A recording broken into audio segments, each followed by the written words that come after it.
Hello my dear students. So we were discussing unit 15 migration of birds. So we are at the concluding part. So we have looked up to 12th paragraph I think. Last class we have been discussing up to 12th paragraph. അല്ലേ കഴിഞ്ഞ ക്ലാസ്സിൽ നമ്മൾ 12ാമത്തെ paragraph വരെ discuss ചെയ്തിരുന്നു. ഈ ഒരു chapter ഞാൻ പറഞ്ഞിരുന്നു ഡിസ്കസ് ചെയ്യുന്നത് എന്തിനെ പറ്റിയാണ്, മൈഗ്രേറ്ററി ബേർഡ്സിനെ പറ്റിയും റീസൺസ് ഫോർ മൈഗ്രേഷൻ അതുപോലുള്ള കാര്യങ്ങളൊക്കെയാണ്. വളരെ ന്യൂ ആൻഡ് ഇൻഫോർമേറ്റീവ് ആയിട്ടുള്ള കുറേ ഫാക്ട്സ് നിങ്ങൾക്ക് കിട്ടിക്കാണുമെന്ന് വിചാരിക്കുന്നു. കുറേ കാര്യങ്ങൾ പുതുതായിട്ട് പറയുകയുണ്ടായി. കഴിഞ്ഞ ക്ലാസ്സിൽ നമ്മൾ കാരണങ്ങൾ അല്ലെങ്കിൽ എന്തിനാണ് ബേർഡ്സ് മൈഗ്രേറ്റ് പറ്റിയും അതിൻ്റെ റൂട്ട് അല്ലെങ്കിൽ അവർ പോകുന്ന ആ ഒരു വഴി അവരെങ്ങനെയാണ് അത് നിർണ്ണയിക്കുന്നതെന്നും അതിനെ നിശ്ചയിക്കുന്ന ഘടകങ്ങളെ പറ്റിയൊക്കെ നമ്മൾ പറയുകയുണ്ടായി. സോ നമുക്ക് ലാസ്റ്റ് കൺക്ലൂഡിംഗ് പാർട്ട് നോക്കാം. 13th പാരഗ്രാഫ് എല്ലാവരും നോക്കേ. Many birds rely on direction of the wind to get them there. അതും കഴിഞ്ഞ ക്ലാസ് ഞാൻ പറഞ്ഞതാണ്. വിൻഡിൻ്റെ ഫാക്ടർ അല്ലേ, കാറ്റാണ് മറ്റൊരു പ്രധാനപ്പെട്ട ഘടകമെന്ന് പറഞ്ഞാണ് നമ്മൾ നിർത്തിയത്. ചിലത് ഫുഡ് തേടി പോകും അങ്ങനെയൊക്കെ പറഞ്ഞിരുന്നു. അപ്പോൾ ഇതിൽ വിൻഡും അല്ല സൂര്യൻ്റെ ഇതും അവർ നോക്കുന്നു അല്ലേ. പഴയ നമ്മുടെയൊക്കെ പഴമക്കാരും സൂര്യദിശയൊക്കെ നോക്കിയിട്ടാണ് അത് സൂര്യൻ്റെ സ്ഥാനമൊക്കെ നോക്കിയിട്ട് നമ്മൾ സമയമൊക്കെ നിർണ്ണയിക്കുമായിരുന്നു. അതുപോലെ തന്നെ ഈ ബേർഡ്സും സൂര്യൻ അല്ലെങ്കിൽ സണ്ണിൻ്റെ പൊസിഷൻ നോക്കുമായിരുന്നു. കൂടുതലും പിന്നെ പറഞ്ഞിരുന്നത് ഏറ്റവും പ്രധാനപ്പെട്ട ഘടകം എന്താണ്, വിൻഡാണ് അല്ലേ. വിൻഡ് ഫാക്ടർ ഒരു വളരെ ഇമ്പോർട്ടൻ്റ് ആണ്. This is also true with aeroplanes. അപ്പം എയറോപ്ലെയിൻ്റെ കാര്യം എടുത്താലും അത് തന്നെയാണ്. അപ്പം എയറോപ്ലെയിൻ്റെ ഷേപ്പ് തന്നെ നമ്മൾ അത് എങ്ങനെയാണ് നിർണ്ണയിച്ചിരിക്കുന്നത്, ബേർഡിൻ്റെ ഷേപ്പിലാണ് നമ്മൾ എയറോപ്ലെയിൻ കൺസ്ട്രക്ട് ചെയ്തിരിക്കുന്നത്. അപ്പോൾ ബേർഡ്സ് എങ്ങനെയാണ് ഫ്ലൈ ചെയ്യുന്നതെന്ന് വെച്ചാൽ അതേ ഒരു മെക്കാനിസമാണ് നമ്മൾ എയറോപ്ലെയിനിൻ്റെ കൺസ്ട്രക്ഷനിൽ അഡോപ്റ്റ് ചെയ്തിരിക്കുന്നതെന്ന് മനസ്സിലാക്കുക. അപ്പോൾ എയറോപ്ലെയിനും കാറ്റിൻ്റെ ആ ഒരു വേഗത അല്ലെങ്കിൽ കാറ്റിൻ്റെ ദിശയ്ക്കനുസരിച്ചിട്ടുള്ള ഒരു മൂവ്മെൻറ്റ് പോസിബിൾ ആവുന്നത് കൊണ്ടാണ് ആ ഒരു ഷേപ്പ് എയറോപ്ലെയിൻസിന് കൊടുത്തിരിക്കുന്നത് കേട്ടോ. ബേർഡ്സ് വിങ് അല്ലേ, അതുപോലെ തന്നെ എയറോപ്ലെയിനിന് എന്തുണ്ട്, വിങ്സ് ഉണ്ട്, ചിറകുകളുണ്ട്. അപ്പോൾ ആ ഒരു കൺസ്ട്രക്ഷനും ഈ കാറ്റിനെ തുളച്ച് കയറി മുന്നോട്ട് പോകാൻ വേണ്ടിയുള്ളൊരു ഒരു ഷേപ്പാണ് എയറോപ്ലെയിൻസിന് കൊടുത്തിരിക്കുന്നത്.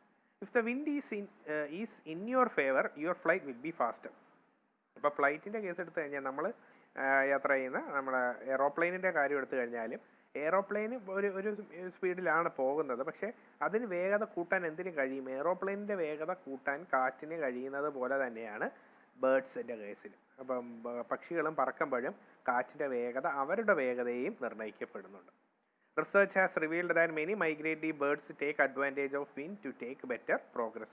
അപ്പോൾ പല പഠനങ്ങളും കാണിക്കുന്നത് എന്താണ്, ഈ കാറ്റിൻ്റെ ദിശ ഈ പക്ഷികളുടെ ഈ ദേശാടനത്തിനും അതുപോലെ തന്നെയുള്ള അല്ലാതുള്ള കുടിയേറ്റത്തിനൊക്കെ വളരെയധികം കാരണമാക്കുന്നുണ്ട്, സഹായിക്കുന്നുണ്ട് എന്നാണ് പറയുന്നത്.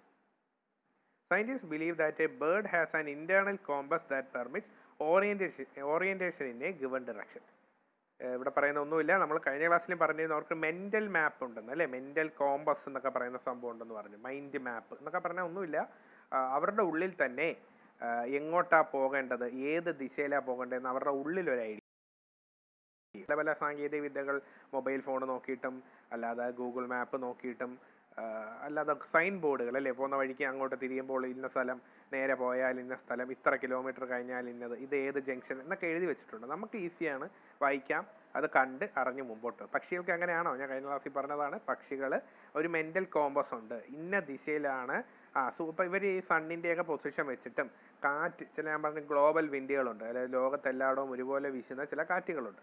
അപ്പോൾ ആ കാറ്റുകളുടെയൊക്കെ ഒരു ദിശയുടെ നിർണ്ണയം വെച്ചിട്ടും സൂര്യൻ്റെ സ്ഥാനം വെച്ചിട്ടും വിൻഡ് അങ്ങനെയുള്ള ഓരോ കാര്യങ്ങളൊക്കെ പരിഗണിച്ചിട്ടാണ് അവർ ഉള്ളിലൊരു മെൻ്റൽ കോമ്പസ്, അവരുടെ ഉള്ളിൽ തന്നെ ഒരു കോമ്പസ്. ഏത് കോമ്പസാണ്?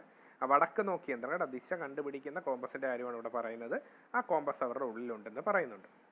അത് അവരെന്തിനു സഹായിക്കുന്നുണ്ട്, ഏത് ദിശയിലോട്ടാണ് യാത്ര പോകേണ്ടതെന്ന് പക്ഷികൾക്ക് അത് സഹായകമാകുന്നുണ്ട്.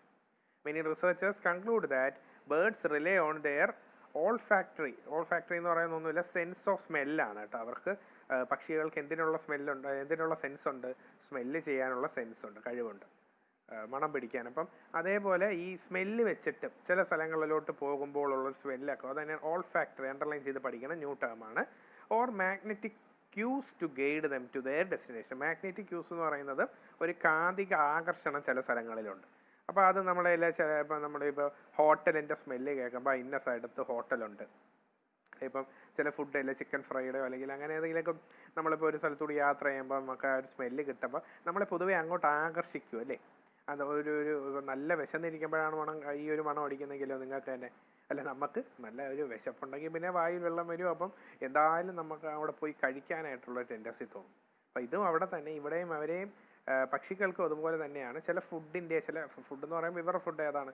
ഒന്നെങ്കിൽ ഇൻസെക്ട്സ് ആയിരിക്കും, അല്ലെങ്കിൽ ഫ്രൂട്ട്സ് ആയിരിക്കും. ഫ്രൂട്ട്സ് ചെറിയ ചെറിയ ചെറീസ്, മറ്റ് ചെറിയ ഫ്രൂട്ട്സ്, അങ്ങനെയുള്ള ഫ്രൂട്ട്സിൻ്റെ സ്മെല്ലും. ചിലപ്പോൾ ഫിഷ് ഉണ്ടല്ലോ, ഫിഷ്. ഇൻസെക്ട്സ് മാത്രമല്ല, ഫിഷ്. ചില ബേർഡ്സൊക്കെ കൂടുതലും മൈഗ്രേറ്ററി ബേർഡ്സ് ഫീഡ് ചെയ്യുന്നത് ഫിഷിനെയാണ്. ഈ പോൺസിലും ചില പറഞ്ഞ സ്വാമ്പി ഏരിയാസ്, ചതുപ്പ് നിലങ്ങളിലുള്ള ഫിഷ്, മീനുകളെയൊക്കെ. അപ്പോൾ അതിൻ്റെയൊക്കെ സ്മെല്ല് ഇവർക്ക് പെട്ടെന്ന് കിട്ടുകയും അങ്ങോട്ടൊരു ആകർഷണം ഇവർക്ക് ഉണ്ടാകുകയും ചെയ്യുന്നുണ്ട്. അതുകൊണ്ടാണ് മിക്ക പക്ഷികളും ഈ വയലിലുള്ള ഒരു പ്രത്യേകത എന്താണ്? ഞാൻ പറഞ്ഞല്ലേ, നമ്മുടെയൊക്കെ നാട്ടിൽ വയലുകളിൽ ധാരാളം ദേശാടന പക്ഷികളെ കാണാൻ സാധിക്കും. വയലിൽ ചെറിയ ചെറിയ പ്രാണികളും കുഞ്ഞു പുഴുക്കളും ചിലപ്പോൾ വെള്ളം കെട്ടി കിടക്കണം, അതിനകത്ത് കുഞ്ഞു മീനുകളും കാണും. അപ്പം അത് ഇവരുടെ ഫുഡാണ്, അതിനെ ആകർഷിക്കുന്ന. അപ്പം ഈ ഫുഡിൻ്റെ ഒരു സ്മെല്ലും അതുപോലുള്ള മറ്റ് ഒരു കാന്തിക ആകർഷണം ഇവർക്ക് അതിലോട്ട് ഉണ്ടാകുന്നു.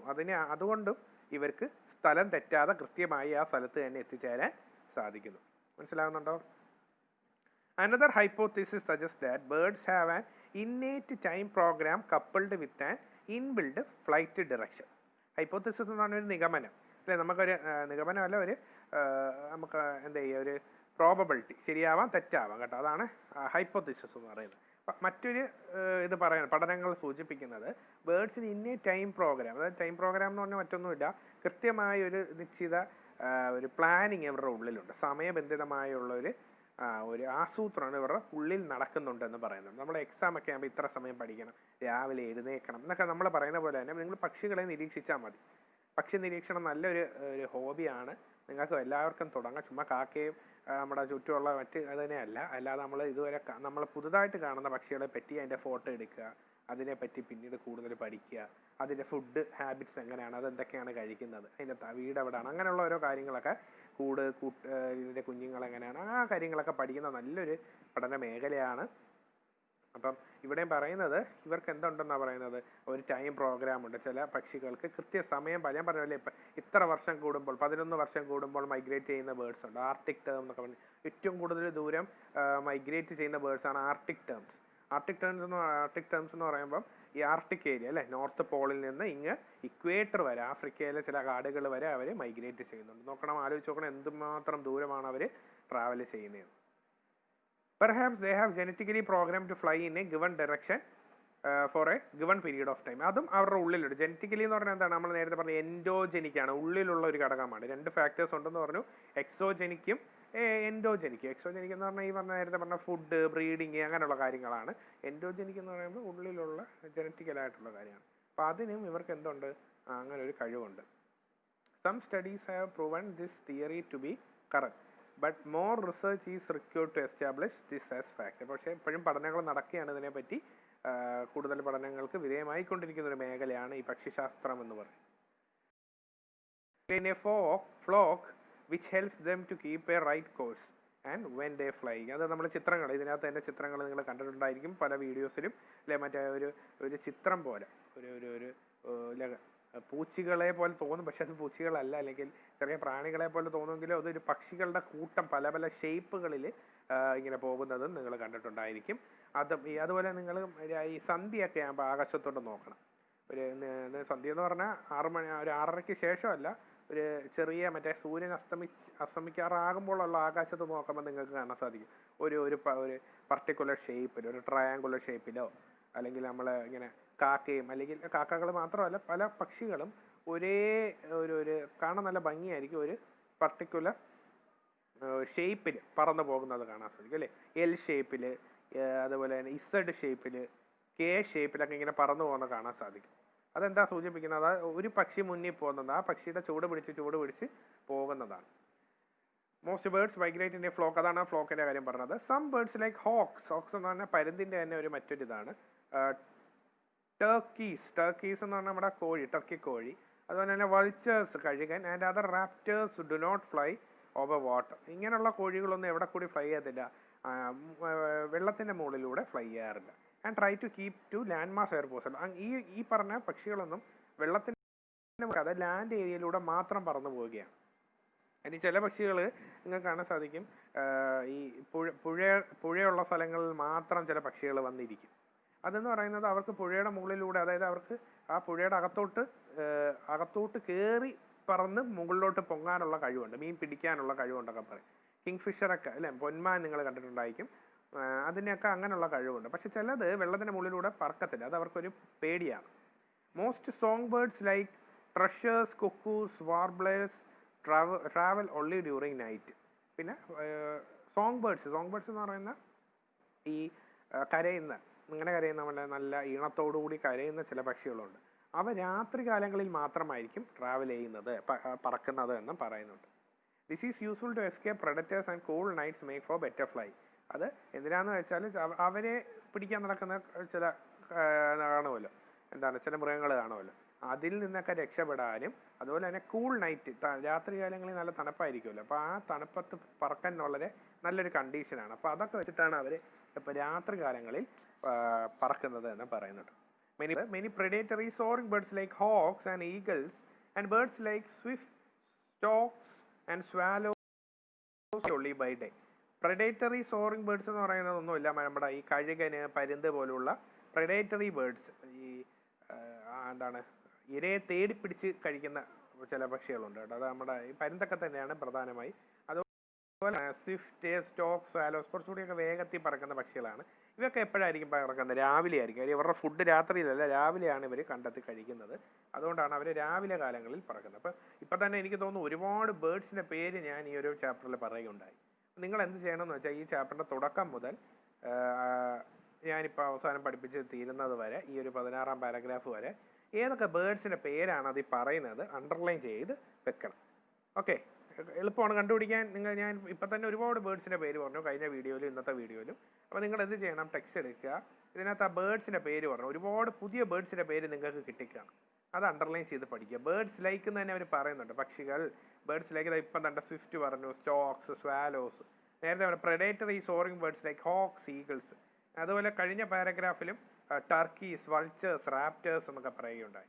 അപ്പോൾ നേരത്തെയും ഇതിനു മുമ്പും കഴിഞ്ഞ ക്ലാസ്സിലെ വീഡിയോയിൽ ഒരുപാട് പക്ഷികളുടെ പേര് പറഞ്ഞു. അപ്പോൾ നിങ്ങൾ അതെല്ലാം പെൻസിലും കൊണ്ട്, പേന കൊണ്ടല്ല പെൻസിലും കൊണ്ട് അണ്ടർലൈൻ ചെയ്ത് നോട്ട്ബുക്കിലോട്ട് എഴുതുക. ബേർഡ്സിൻ്റെ നെയിം എന്ന് പറഞ്ഞിട്ട് നെയിംസ് ഓഫ് ബേർഡ്സ് എന്ന് പറഞ്ഞിട്ട് നെയിംസ് ഓഫ് ബേർഡ്സ് എന്ന് എഴുതി കൊടുക്കണം. എന്നിട്ട് അത് എഴുതണം. അല്ലാതെ വേറെ എക്സസൈസുകൾ തരാം, ഇത് ചെയ്യണം കേട്ടോ. എല്ലാവരും ചെയ്തിട്ട് എനിക്ക് അയച്ചു തരണം. നീറ്റായിട്ട് ആദ്യം അണ്ടർലൈൻ ചെയ്ത് വെച്ച് കണ്ടുപിടിക്കുക, അതിന് ശേഷം നോട്ട്ബുക്കിലോട്ട് പകർത്തുക. ഓക്കെ, ചാപ്റ്റർ തീർന്നില്ല. ഇനി ലാസ്റ്റ് ഒരു പോയിന്റ്, ഒരു സെന്റൻസ് കൂടി ഉണ്ട്. These soaring birds must migrate by day since the rising currents of the air which enable them to soar form only during the day as sunrise heat the day. അപ്പം എന്തുകൊണ്ടാണ് ഈ birds രാവിലെ പറക്കുന്നതെന്ന് വെച്ചാൽ മറ്റൊന്നുമല്ല, rising currents of air. അത് air current എന്ന് പറഞ്ഞാൽ നമ്മുടെ ഭൂമിയുടെ മുകളിൽ നിന്ന് ഉയർന്ന് നേരെ പൊങ്ങുന്ന എയറിനെയാണ് എയർ കറണ്ട് എന്ന് വിളിക്കുന്നത്. അത് പരന്നാണ് പറക്കുന്നെങ്കിൽ അത് കാറ്റ്, വിൻഡ് എന്ന് നമ്മൾ വിളിക്കും. നേരെ മുകളിലോട്ടുള്ള റൈറ്റ് ആംഗിൾ പോലെ നേരെ മുകളിലോട്ട് ഉയർന്നു പൊങ്ങുന്ന എയറിനെയാണ് എയർ കറണ്ട് എന്ന് പറയുന്നത്. ഈ എയർ കറണ്ട്സ് എന്ന് പറയുന്നത് നമ്മുടെ മറ്റേ കറണ്ട് അല്ല, ഇലക്ട്രിസിറ്റിയുടെ കറണ്ട് അല്ല, ഇത് എയർ കറണ്ട്. നേരെ പോകുന്ന എയറിനെയാണ് എയർ കറണ്ട് എന്ന് വിളിക്കുന്നത്. അത് അവരെന്ത് ചെയ്യുന്നുണ്ടെന്ന് വെച്ചാൽ ആ പക്ഷികൾക്ക് പറക്കാൻ ഒരു എനർജി കൊടുക്കുന്നുണ്ട്, ഒരു ചൂട്. അല്ലെ, പക്ഷികൾ പറക്കുമ്പോൾ അവരുടെ ആ ഒരു വയറ്റിൻ്റെ ഭാഗമൊക്കെ ആണല്ലോ താഴെ വരുന്നത്, അതിലൊരു കൊടുക്കുകയും അവർക്ക് ആ സണ്ണിൻ്റെ ഹീറ്റ് ഒരു എനർജി പ്രൊവൈഡ് ചെയ്യുകയും ചെയ്യുന്നുണ്ട്. മറ്റേ നമ്മൾ നേരത്തെ രാത്രി പറക്കുന്ന കുറേ പക്ഷികൾ പറഞ്ഞു, അവയ്ക്ക് അത് ആവശ്യമില്ല, അവർക്ക് രാത്രിയാണ് സൗകര്യം.